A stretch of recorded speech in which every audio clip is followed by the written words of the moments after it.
Pieces current news में आज का हमारा विषय है चिनाब ब्रिज के निर्माण में माधवी लता की भूमिका। सबसे पहले देख लेते हैं पूरे एपिसोड में किन किन मुद्दों पर बात करेंगे। जानेंगे चर्चा में क्यों चिनाब ब्रिज के निर्माण में माधवी लता की भूमिका, माधवी लता के बारे में, और अंत में देखेंगे एक अभ्यास प्रश्न को। तो चलिए शुरू करते हैं। बीते दिनों चिनाब रेलवे ब्रिज का उद्घाटन हुआ, जो कि दुनिया का सबसे ऊंचा रेलवे आर्क ब्रिज है। इस ब्रिज को बनाने में भारतीय विज्ञान संस्थान बेंगलुरु की सिविल इंजीनियरिंग प्रोफेसर माधवी लता ने इस परियोजना पर 17 वर्षों तक काम किया। इन्होंने विशेष रूप से ब्रिज की नींव के डिजाइन और ढलानों को स्थिर करने में महत्वपूर्ण भूमिका निभाई, जो इस परियोजना की सफलता के लिए आवश्यक था। चिनाब ब्रिज के निर्माण में माधवी लता की भूमिका।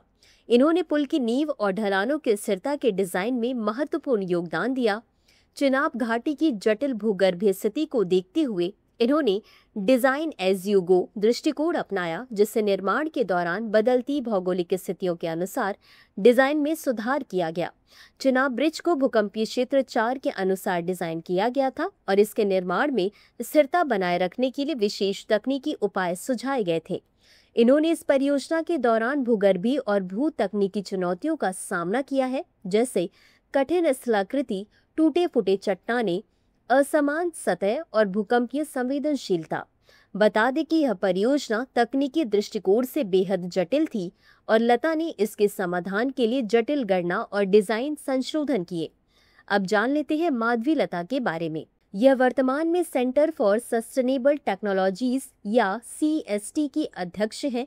2021 में इन्हें इंडियन जियोटेक्निकल सोसाइटी द्वारा सर्वश्रेष्ठ महिला भूतकनीकी शोधकर्ता का पुरस्कार मिला। 2022 में इन्हें भारत की स्टीम या विज्ञान, प्रौद्योगिकी, इंजीनियरिंग, कला और गणित के अंतर्गत स्थान प्राप्त हुआ। इन्होंने भारतीय प्रौद्योगिकी संस्थान मद्रास से भूतकनीकी इंजीनियरिंग में PhD की है। 2004 में IIS में शामिल होने से पहले यह IIT गुवाहाटी में पढ़ाती थी। 2005 में IISc में शामिल होने के बाद इन्हें चिनाब ब्रिज परियोजना पर काम करने का अवसर मिला और यह इनके करियर का महत्वपूर्ण हिस्सा बन गया। बता दें कि इन्होंने 1992 में सिविल इंजीनियरिंग में BTech किया था। इसी के साथ अंत में देख लेते हैं आज के अभ्यास प्रश्न को। माधवी लता के संदर्भ में निम्नलिखित कथनों पर विचार करें। 1. 2004 में IISc में शामिल होने से पहले यह IIT गुवाहाटी में पढ़ाती थी। 2. यह वर्तमान में सेंटर फॉर सस्टेनेबल टेक्नोलॉजीज की अध्यक्ष है।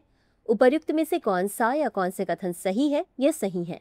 A केवल 1, B केवल 2, C 1 और 2 दोनों, D न तो 1 और न ही 2। इस प्रश्न का उत्तर कमेंट बॉक्स में जरूर दें। अभी के लिए बस इतना ही। धन्यवाद।